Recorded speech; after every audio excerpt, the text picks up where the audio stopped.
তেলিয়ামুড়া থেকে এবার আমতলী এসডিপিও দায়িত্ব গ্রহণ করেই যান চালক এবং নেশাখোর ও নেশা কারবারিদের বিরুদ্ধে হুঁশিয়ারি দিলেন প্রসূনকান্তি ত্রিপুরা।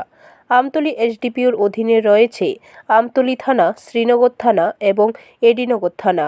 এই তিনটি থানা এলাকায় বর্তমানে বিভিন্ন অপরাধের মাত্রা বেড়েই চলেছে, কিন্তু পুলিশ এতদিন ধরে তাদেরকে নিয়ন্ত্রণ করা প্রায় অসম্ভব হয়ে উঠেছিল। গত 2 দিন আগে তেলিয়ামুড়া থেকে আমতলীর এসডিপিও হিসাবে যোগদান করেছেন প্রসূনকান্তি ত্রিপুরা। তিনি আমতলীর এসডিপিওর দায়িত্ব গ্রহণ করেই যান চালক থেকে শুরু করে নেশা কারবারি ও নেশা সেবনকারীদের বিরুদ্ধে হুঁশিয়ারি জারি করলেন। তিনি সাংবাদিকদের মুখোমুখি হয়ে জানিয়েছেন, বিশেষ করে যারা বাইক কিংবা স্কুটি চালায় তাদের উদ্দেশ্যে বার্তা দিয়েছেন, এখন থেকে আমতলী থানা, শ্রীনগর থানা এবং এডিনগর থানা এলাকায় যারা বাইক এবং স্কুটি ব্যবহার করে তারা যেন তাদের যানবাহনের সমস্ত নথিপত্র সঠিক রাখে। তাছাড়া এখন থেকে সবাই যেন হেলমেট পরিধান করে। তিনি জানিয়েছেন, এগুলি যান চালকদের স্বার্থে, পুলিশের স্বার্থে নয়। তিনি আরও বার্তা দিয়েছেন, যারা নেশা সেবনকারী এবং নেশা ব্যবসায়ী এখন থেকে তারা সবাই যেন সতর্ক হয়ে যায়। যারা নেশা সেবন করে এবং নেশা ব্যবসার সাথে জড়িত তাদেরকে কোনো কিছুতেই ছাড় দেওয়া হবে না।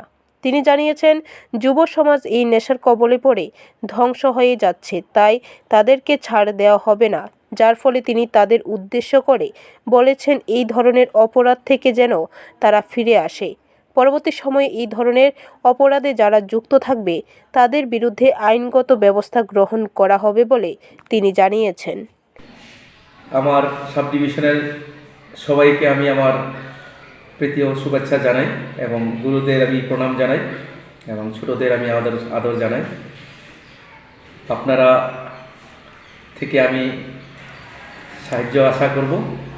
আমাদের যে সমাজে কিছু পরিবর্তন আনার জন্যে, সেগুলো হচ্ছে যেটা আইনের বিরুদ্ধে কাজ করছে এবং বিশেষ করে যে নেশা জাতীয় জিনিসগুলো যে সেবন করছে ইয়ং জেনারেশন, তাদেরকে আমি অনুরোধ করব এইসব ছেড়ে দেওয়ার জন্য। আর অনুরোধ করব, যারা গাড়ির মালিক আছে, বাইকের মালিক আছে, আপনারা গাড়ির কাগজপত্রগুলো ঠিকঠাক করে নিন, কারণ না হলে আবার আমাদের সাথে ঝগড়া হবে। আমরা আমাদের কাজ করতে যাব, তখন আবার আপনারা আমাদেরকে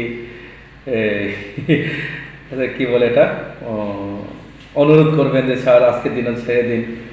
তো হয়তো বা সেই পরিস্থিতি নাও হতে পারে ছেড়ে দেওয়ার মতো। তো তার জন্য আমি আপনাদের সবাইকে অনুরোধ করছি, আপনারা আপনাদের গাড়ির কাগজপত্র, সমস্ত কাগজপত্র ঠিকঠাক করে নিন। এবং যারা আপনারা বাইক চালান, স্কুটি চালান, ইয়ং জেনারেশন থেকে সবাইকে আমি অনুরোধ করছি, এবং মহিলারা যারা স্কুটি চালান আপনারা হেলমেট ব্যবহার করবেন। হেলমেট পুলিশের জন্য নয়, হেলমেট নিজের বাঁচানোর জন্য। কিন্তু যেহেতু আইনে বলা হয়েছে হেলমেট না লাগালে ন্যূনতম ফাইন করা হবে বা ম্যাক্সিমাম করা হবে, তার জন্য আমি অনুরোধ করছি আপনাদেরকে হেলমেট লাগিয়ে চালাবেন। এবং যদি বাচ্চারা যদি থাকে সঙ্গে, আমি অনুরোধ করব বাচ্চাদেরও আপনারা হেলমেট পরানোর চেষ্টা করবেন। ব্যুরো রিপোর্ট, খবর ত্রিপুরা।